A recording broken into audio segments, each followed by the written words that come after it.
A paz do Senhor, meus irmãos, minhas irmãs, sejam muito bem-vindos ao nosso canal. É tempo de ensinar EBD, um canal exclusivo para os amantes da escola bíblica dominical. Você aí já me conhece, eu sou Adriano Ricobelo, sou presbítero da Assembleia de Deus aqui da cidade Franca, interior de São Paulo. Também sou professor da escola bíblica dominical.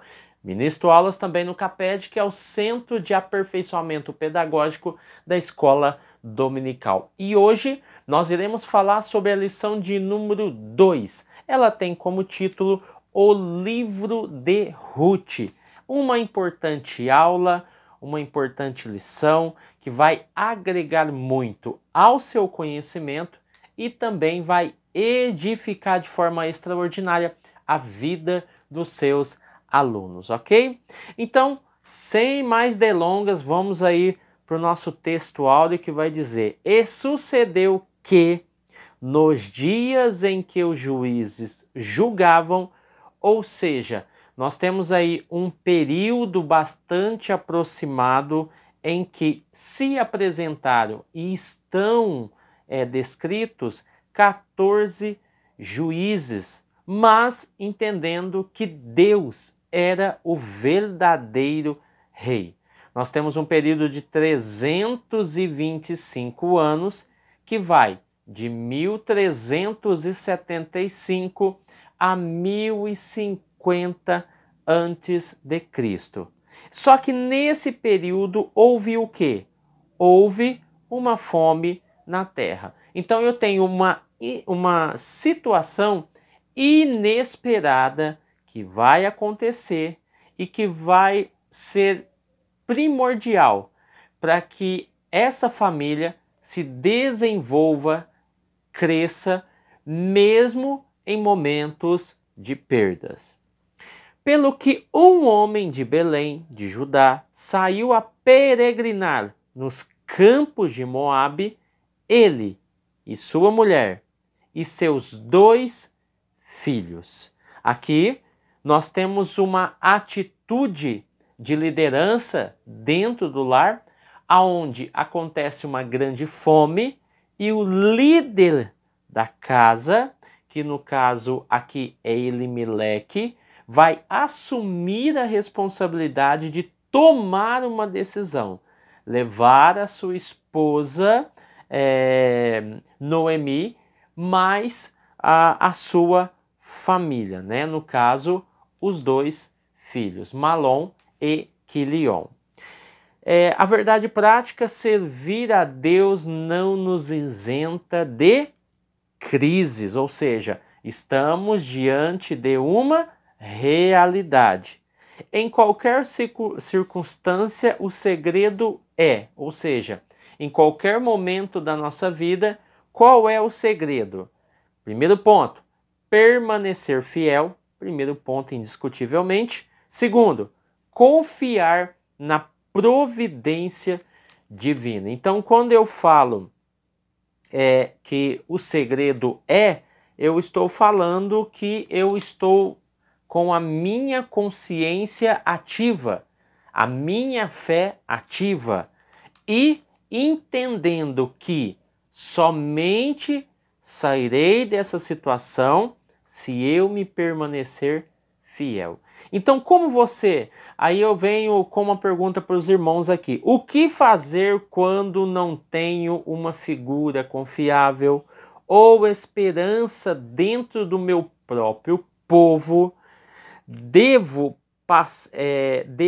pensar na minha família. Ou seja, nós estamos diante de um texto que está falando sobre uma dificuldade ao qual ele olha para a liderança, uma liderança ao longo do tempo muito ruim, né? Com poucas perspectivas, com pouca esperança, mas ele olha para a sua família e diz: espera aí, quem toma conta da minha vida é Deus. Então eu vou tomar uma atitude e vou sair desse ambiente para uma outra terra e Deus vai nos abençoar. Lembrando, período do juiz é um período longo, mas Em grande parte, Juízes capítulo 18, versículo 1, vai falar que não havia rei em Israel, então nós estamos trabalhando com Juízes. E Juízes 21, 25 vai dizer, cada um fazia o que parecia reto aos seus olhos. Então nós estamos falando de um período de 325 anos ao qual essa família se inclui nesse período, nesse contexto, aonde a apostasia, a servidão, a aflição, a oração e a libertação sempre fizeram partes desses 325 anos. Até mesmo numa era de profunda apostasia, ainda existia alguns poucos que se apegavam à fé e à adoração. E é exatamente esse caso que nós iremos analisar. A situação está difícil, está complicado, não está fácil, mas eu permanecerei fiel, independente se as questões externas estejam ruins e se as questões internas também estejam ruins. Permanecerei fiel e sempre firme. Então, você entende que nesse período, só para os irmãos terem uma ideia, o tabernáculo estava mantido em Siló, Juízes 18:31. O ritual da circuncisão foi mantido, Juízes 14, versículo 3, capítulo 15, versículo 18. O sacrifício e votos também permaneciam. E uma das festas eram mantidas pelo menos uma vez no ano, capítulo 21 de Juízes, versículo 5. Então nós temos esse cenário apresentado aqui. Vamos lá, só para nós entendermos, né, de forma, porque já nós vamos trabalhar nas outras aulas, essa mesma história, até a lição de número 5. Até a lição de número 5, irmãos, ó. Vamos só conferir aqui, mas é isso mesmo. Lição de número 5, casamento de Ruth e Boaz, a remissão da família, porque na lição de número 6 já começa a falar sobre Esther. Ruth capítulo 1, do 1 ao 5. Entenda uma coisa, professores, nós vamos até o versículo 5. Não adianta você querer adiantar a história demais, porque nós já vamos falar lá na frente. Então, não se empolgue, se atente ao texto. Primeiro ponto, capítulo 1, o versículo de número 1, nós temos a apresentação da fome, que acontece em Belém, e eles decidem ir para Moabe. Então nós temos aqui terra, família, situação e uma decisão.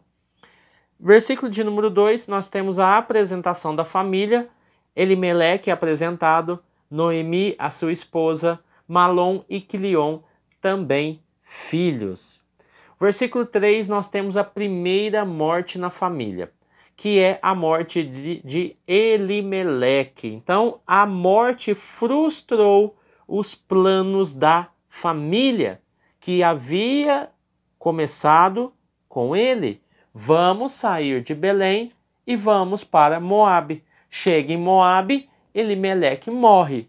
Então, os planos da família morrem junto com Elimeleque. Versículo de número 4 vai nos mostrar as moabitas ao qual Malom e Quilion se casaram, que é Orfa e Ruth, e ficaram ali quase 10 anos. Então, se passa o período ao qual Elimeleque morreu, num prazo de 10 anos, ao qual houve a morte de Elimeleque, também Malom e Quilion também vem a falecer. Então nós temos aí um episódio triste, catastrófico, ao qual envolveu a família de Noemi. Noemi perde o seu marido Elimeleque, Ruth perde o seu marido Malom e Ofra perde o seu marido Quilion, tá? Então vamos lá. Na introdução nós vamos ver aqui o autor nos dando a nota sobre a beleza literária e também a profunda espiritualidade de sua mensagem. O livro, ele narra essa história, amizade, amor, redenção. Então, a história exalta o amor e a virtude da mulher moabita, que se chama Ruth. Uma história familiar que envolve o quê? O luto, a subsistência e a desesperança. Uma crise que foi generalizada, ou seja, ao qual envolveu pobreza, doença, viuvez e morte. Ruth vai se destacar, pois ela foi capaz de superar as dificuldades. Com que ela se superou? Com as atitudes de fé, inteligência, lealdade, persistência e também esperança. Então nós estamos falando dessa grandiosa mulher, tá bom? Então o livro de Ruth nos traz essa beleza literária que tem o seu formato atual, muito provavelmente escrito por Samuel, o autor vai falar lá na frente, que vai aí do ano 1163 a 1123. Tá gostando das informações? Tá anotando aí? Tá? Então se você está gostando do nosso vídeo, deixe seu like, deixe seu comentário, compartilhe esse vídeo, deixa aquele like do céu, aquele like abençoado, tá bom? Vai nos ajudar muito. Vamos lá. Tópico 1. A organização do livro. Ruth pertence à terceira divisão da seção da Tanakh, tá? Que no caso aqui, a pronúncia seria Tanar, né? Tanar, a Bíblia hebraica. A terceira seção é chamada de Ketuvim, né? A primeira seção é a Torá, a segunda, Nevilim. Então, dentre os escritos, que são 11 livros, estão os 5 rolos. Livros curtos lidos publicamente nas festas judaicas anuais. A leitura litúrgica de Ruth era tradicionalmente feita durante o Pentecostes, a festa da colheita. Então nós temos aqui a separação da Tanakh, que é a Bíblia hebraica, não confundir com a Torá. A Torá fala dos 5 primeiros livros do Antigo Testamento, tá bom? E Tanakh na verdade, só para nós trazer um algo a mais, Tanakh é a abreviatura de, no caso T, Torá, N, Nevilim e K, Ketuvim. Tanakh ou Tanar, né? Então vamos lá. Então, entendendo todo esse contexto aqui, o propósito do livro de Ruth. Eu sei que o autor vai colocar o propósito aqui, mas eu queria acrescentar um outro propósito muito interessante. O livro foi escrito para fornecer um elo perdido na linhagem dos ancestrais de Davi. Desse modo, ele se torna um importante ramo da árvore genealógica de nosso Senhor. Então esse seria um dos principais propósitos para que se encaixe o livro de Ruth, tá bom? Então aqui nós aprendemos a divisão e a organização na Tanakh, que é a Bíblia hebraica, e nós vamos ver aqui também na Bíblia cristã. Na Bíblia cristã, se na Bíblia hebraica está dividido em 3 seções, Pentateuco, Profetas e Escritos, o Antigo Testamento da Bíblia cristã está composto de 4, Pentateuco, Poético, Histórico e Profético. Ruth está categorizado como um livro histórico. Até o ano 450 da nossa era, Ruth era uma continuação de Juízes, né? Então você vê que tem aí particularidades com o livro, uma continuação até o ano 450 da nossa era. Autoria e data. Samuel é o autor mais provável, tá bom?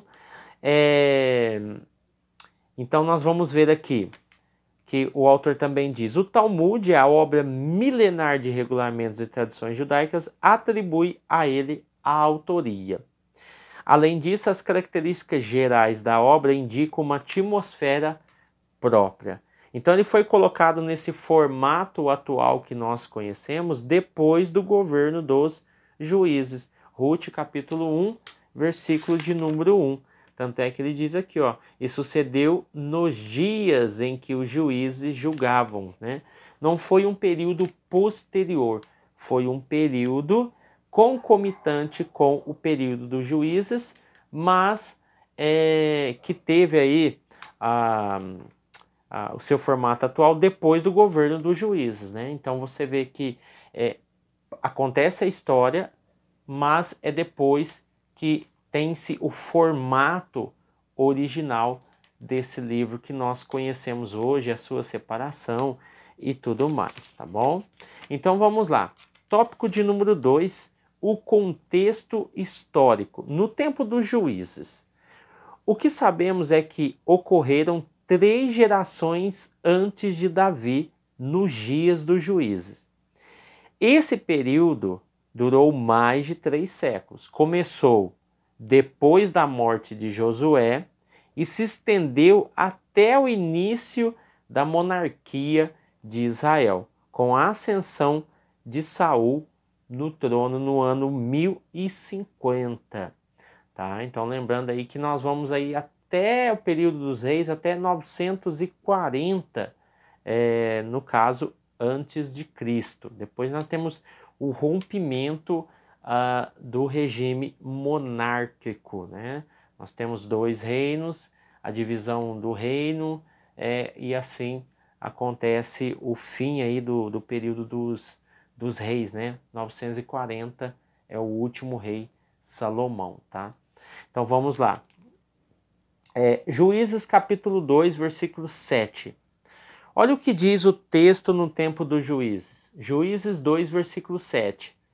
E serviu o povo ao Senhor todos os dias de Josué e todos os dias dos anciões. Juízes 2, versículo 11. Então fizeram os filhos de Israel o que parecia mal aos olhos do Senhor e serviram aos Baalins. Juízes 2 e 12. E deixaram o Senhor. Foram-se após outros deuses, encurvaram-se a eles, provocaram o Senhor a ira. O versículo de número 13.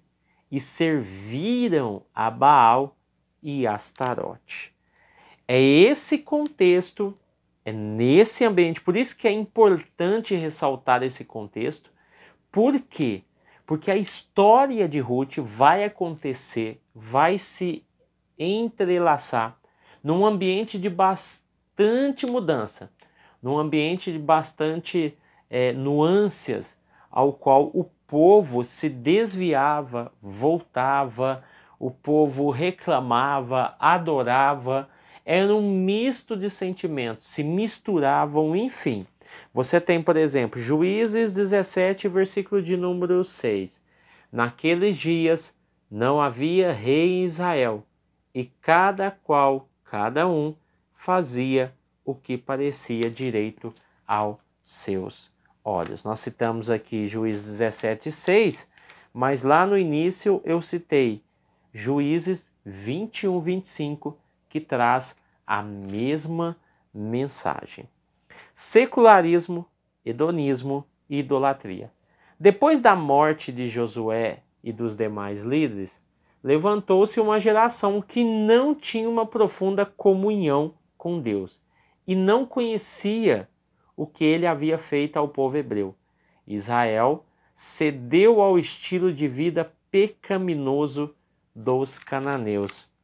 Juízes capítulo 3, versículo 5, vai dizer que habitando, pois, os filhos de Israel no meio dos cananeus, heteus, amorreus, ferezeus, heveus e jebuseus, eles se entregaram à idolatria, à adoração a Baal, a Astarote e tantos outros deuses, os Baalins da época, a prostituição, ou seja, eles se entregaram em muitos momentos da história à lascívia, aos desejos carnais que eles tinham. E aí, vivendo no meio de povos totalmente diferentes, em vez deles influenciarem, eles foram influenciados, tá?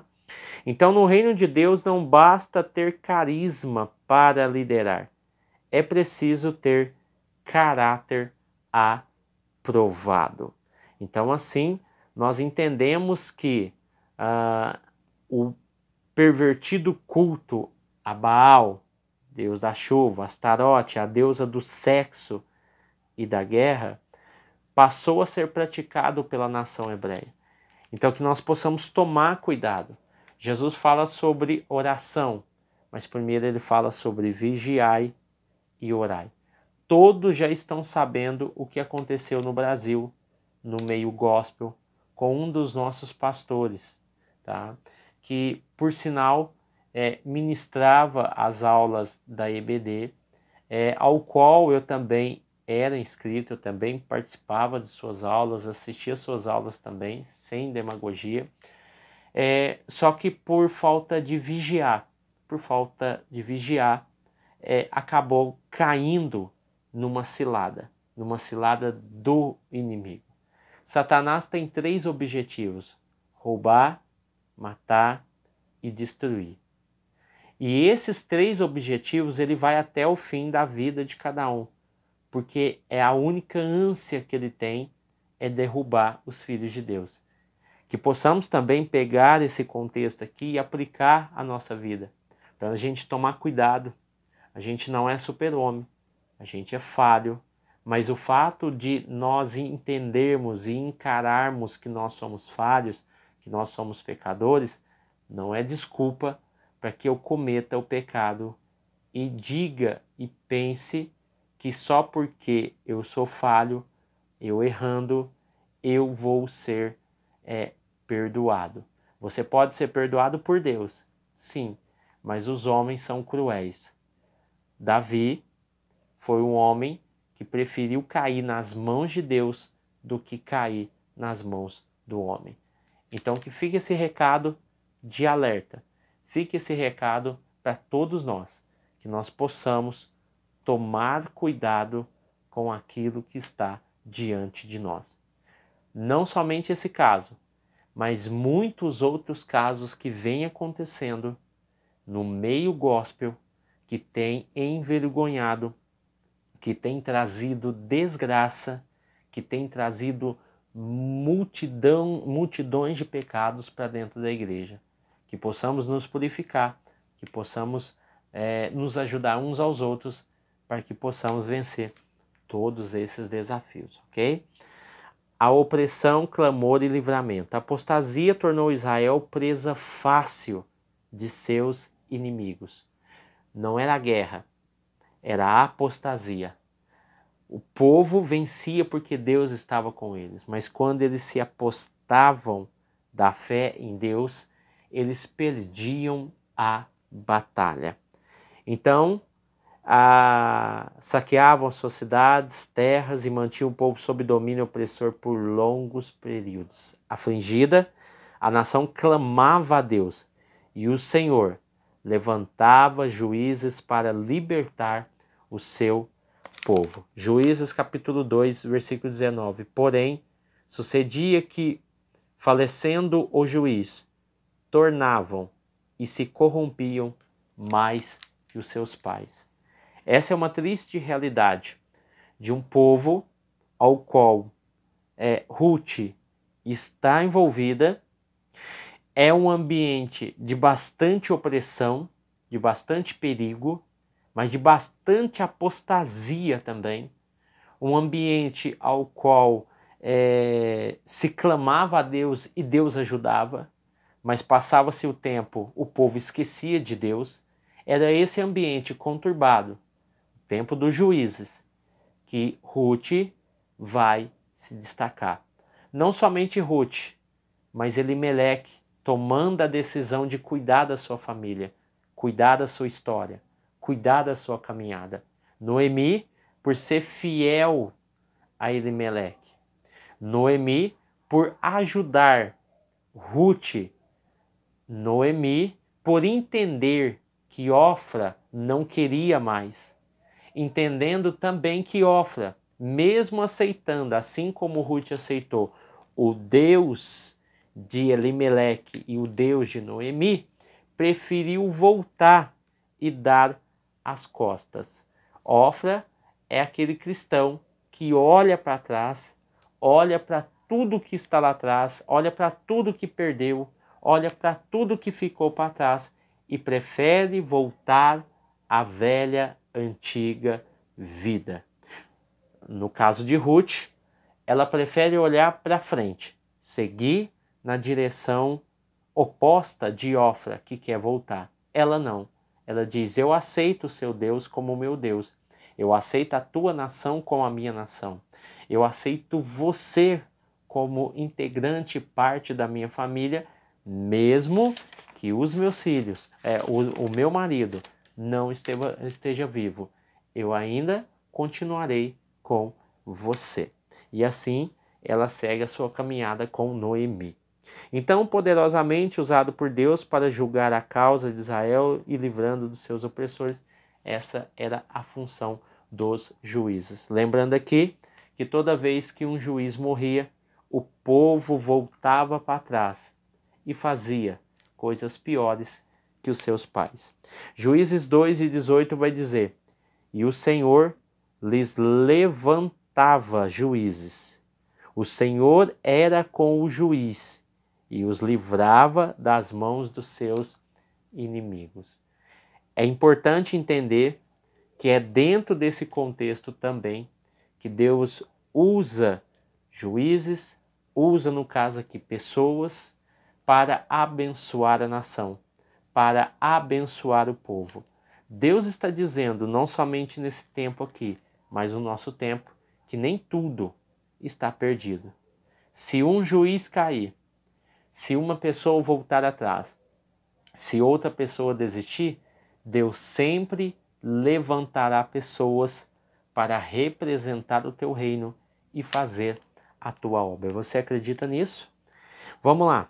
Tópico 3, propósito e mensagem. O cetro de Judá. O principal e mais evidente deles é apresentar Davi como descendente de Judá, a tribo real, da qual viria o Messias. O leão da tribo de Judá, a raiz de Davi.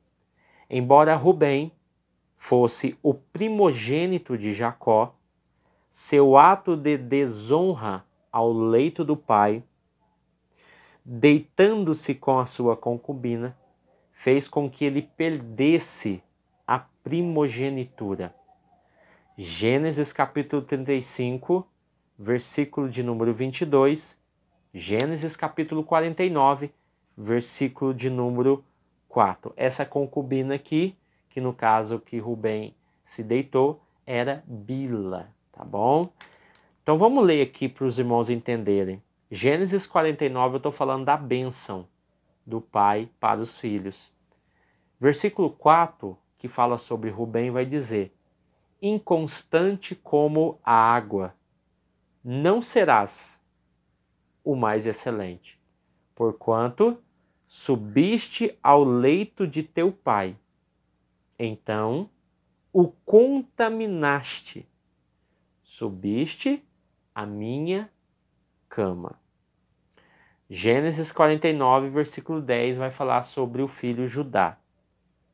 O cetro não se apartará de Judá, nem o legislador dentre seus pés, até que venha Siló, e a ele se congregarão os povos. Assim você entende na bênção dada pelo pai aos filhos, a Rubem, a Judá, uma mudança dramática que acontece, e Judá fica no lugar de Rubem, que no caso seria o primogênito. E assim nós entendemos que a promessa feita a Abraão seguia agora pela descendência de Judá e não pela descendência de Rubem. Ok? Os irmãos entenderam até aqui? Então vamos lá. Amor e redenção. A mensagem principal de Ruth é o amor e seu plano de salvação. Boaz e Ruth pronunciam a derrubada da parede de separação. A redenção é vista no livro nos sentidos literal e tipológico. Boaz é o parente remidor que preservou a descendência de Elimeleque, mas é também um tipo de Cristo, nosso Redentor. Tá? Entendendo que Boaz era um belemita da tribo de Judá, que se tornou bisavô de Davi. Ele era parente de Elimeleque, que no caso o outro parente que estava na frente de Boaz não quis aceitar o casamento, então Boaz assumiu, no caso, a sua função de remidor. Então Noemi foi muito primordial, né? Ela foi principal nessa questão, porque ela instruiu Ruth sobre a lei do levirato. Os irmãos já encontraram, já leram sobre a lei do levirato, lá em Deuteronômio capítulo 25, versículo 5, sabe que quando o familiar morre, o irmão, o outro irmão deve assumir, caso essa mulher não tenha filhos, e ele precisa assumir ela para que o nome do seu irmão, o sobrenome do seu irmão, venha a não morrer, né? Então, Noemi foi bastante inteligente e prudente em compreender que a lei do levirato precisava ser cumprida. E no caso, para que Boaz cumprisse o papel de parente remidor. Então, assim, você compreende, né, toda uma estratégia que houve também, não somente uma estratégia, mas uma direção divina, para que tudo isso acontecesse. E você tem aí Boaz, que é um belemita de Belém, e você tem Ruth, que é uma moabita, assim como Ofra, tá? Um fato curioso é que, se você abrir a sua Bíblia em 1 Reis, capítulo 7, versículo 21, na construção do templo de Salomão, ele levantou as colunas no pórtico do templo. A coluna da direita se chamou Jaquim e a coluna da esquerda chamou o seu nome Boaz. Então, as duas colunas no pórtico do templo, cada um tinha um nome. Uma era Boaz, do lado esquerdo, e do lado direito eu tenho Jaquim. Tá bom? Então, esse daqui é um fato interessante que mostra a importância de Boaz nesse contexto, tá? Então, Boaz é o parente remidor que preservou a descendência de Elimeleque. Aqui na fidelidade e altruísmo, subtópico de número 3, nós vamos ver que nem tudo eram trevas no dia dos juízes. Nós temos que entender que, por mais que as coisas estejam ruins, Deus está no controle. Havia um remanescente fiel que temia a Deus e foi usado por ele para cumprir seu propósito. Então Deus pode te usar em situações difíceis, situações complicadas, situações adversas. Não é o fim, né? Às vezes nós pensamos que, por mais que as coisas não estejam do jeito que nós planejamos, Deus sempre tem uma válvula de escape. Então Noemi e Ruth destoaram dessa máxima individualista. Olha que aula fantástica que nós tivemos aqui. A gente olha assim e vai falar sobre o livro de Ruth, eu já estudei, eu já li. Irmãos, pare, pense, analise e reflita. Cada aula tem um escritor diferente. um escritor que segue uma linha diferente dos outros. Eu não estou falando de linha teológica, eu estou falando de linha de pensamento. O que é que eu vou aplicar? O que é que eu vou falar? Como eu vou expor o texto? Isso é muito importante, tá bom? Então, assim, é um livro extraordinário. Eu sei que vai ter aluno que vai falar assim, mas vai estudar o livro de Ruth e Esther de novo? As histórias são diferentes, o contexto são diferentes. As histórias que eu falo é aquilo que o autor aborda, né? Qual é a ênfase que ele dá, tá bom? Então, assim nós ficamos com essa aula maravilhosa, espetacular. Fique com Deus, tá bom? Sua casa, sua família, seja abençoada e que Deus venha proporcionar muitas bênçãos, tá bom? Deus abençoe você, fique com Deus, forte abraço e Deus abençoe em nome de Jesus.